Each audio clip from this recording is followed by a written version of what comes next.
Guys, just to make you aware, we're live on Facebook as well. We're live on Facebook. At Ability Fest. At Ability Fest. And I know QD's also doing it, Debbie. Thanks for joining, Welcome. So, turn on you, I'm Debbie White, and I'm going to be asking Mike Kerr some questions. He's a Paralympian from both Rio and London. I've been saying that wrong. David's corrected me. Rio and London. Rio and London. Exciting. Right, so start at the top. Yeah, you're going to have something to watch already, Debbie. So, hello Mike. Welcome to Ability Fest at Independent Living Scotland 2017. Thank you for coming, and you also come along with the person you're working with at the moment. Yeah, I've been here yesterday and today with Wellspring Healthcare. Great, well, it's a great honour to have you here. Firstly, maybe you can tell us a little bit about your accident and how you managed your recovery. Yeah, well, back in August, not realising the end of the swimming pool that I dived into was a shallow end. I hit my head at the bottom and broke my neck at C6, 7 level, so pretty high up, so I'm sort of paralysed with sort of the nipples down. I spent a few days in hospital in Corfu, and I was transferred back to the spinal injuries unit at the Southern General, and I spent about 10 months in the spinal unit going through rehab in there. So yeah, that's basically what happened to me. And after the 10 months, did you just come home at that point, or were you able to? Yeah, I was discharged after 10 months as an inpatient, but I went back and forward for a few months after that as well, just for some further rehab. So all in all, my rehab was probably just over a year. It's quite a dramatic situation to happen to you. What a radical change in your life was at that point. I mean, so my next question was, how long did your recovery take? You said 10 months, but obviously it was longer than that. Yeah, I mean, like I said, 10 months, that was rehab in hospital, but I would say all in all, going through rehab was quite a number of years. The fact that you've got to learn to do everything for yourself again, it's like being back to being a child. Got to learn to feed yourself, dress yourself, everything that you take for granted, you've got to learn to do that again. So it's time consuming, and it's a long, slow process. I got there in the end, and that it was a difficult road. Imagine, I mean, did you have full periods? Obviously, I would expect you did. I think everybody has low periods.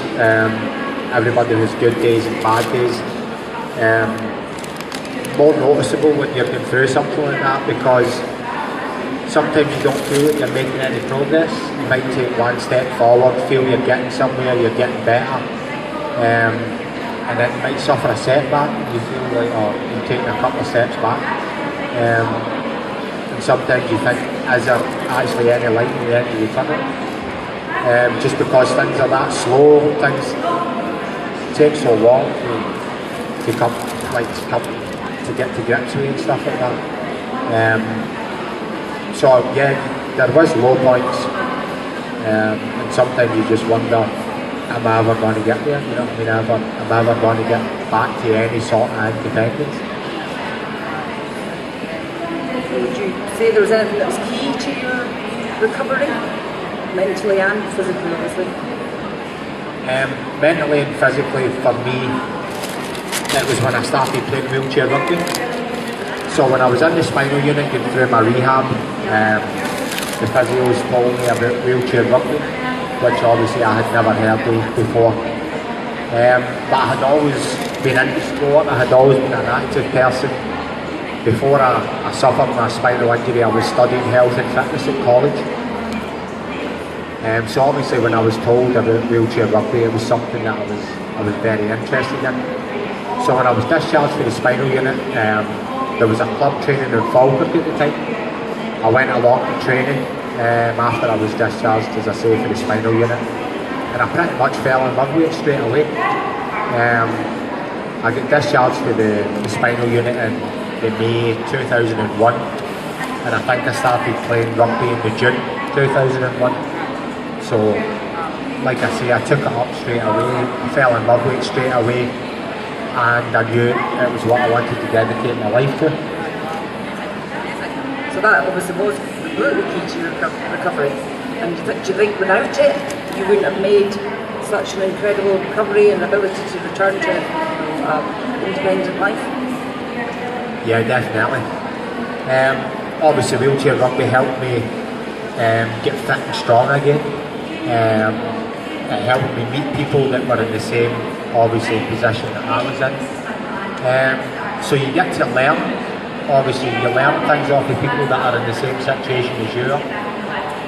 You look at them and you think, well, if he or she can do that, then, you know what I mean, I must be able to do it.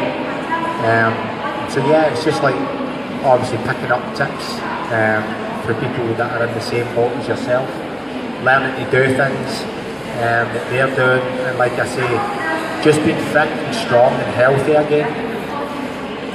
AIDS, rehabilitation and AIDS, I suppose, getting back to that independent sort of state.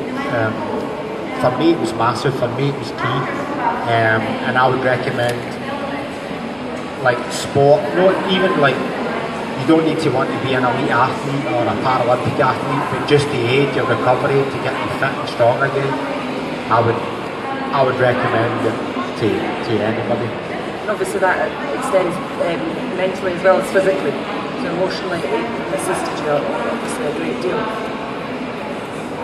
Yeah, obviously it's well publicised that sort of being fit and active and healthy aids sort of mental health as well as physical health. So I think from a mental point of view as well, yeah, definitely, and it gives you a focus, it gives you a purpose. So you get something to get out of bed for in the morning, you know what I mean, go to training. So yeah, I mean, definitely from a mental point of view as well. Fantastic.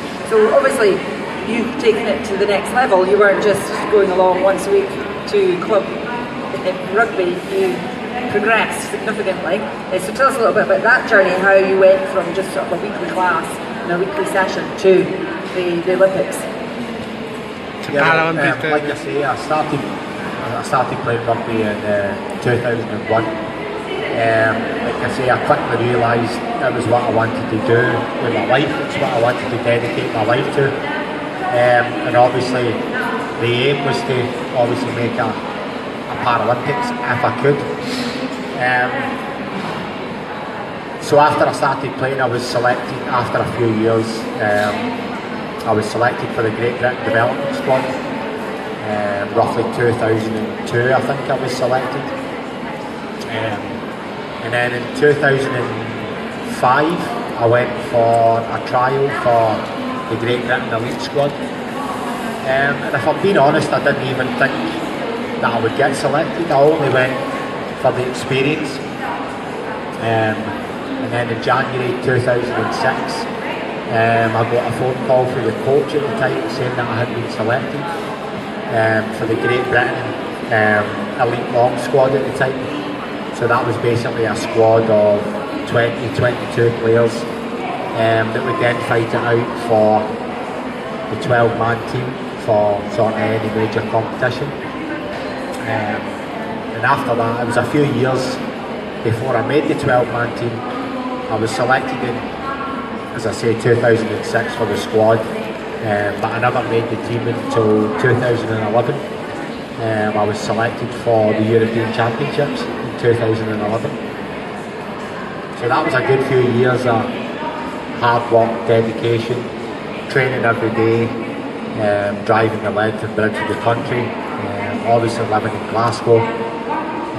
All the training that we done was down south, so that was obviously a lot of commuting for training and stuff. go down, it would be a weekly basis, you'd go down, stay, train for the week and then come home? Yeah, it was a weekly basis. As I say, driving all over the country. I used to drive to Birmingham. I used to drive to Aylesbury, Stoke Mandeville, Norfolk.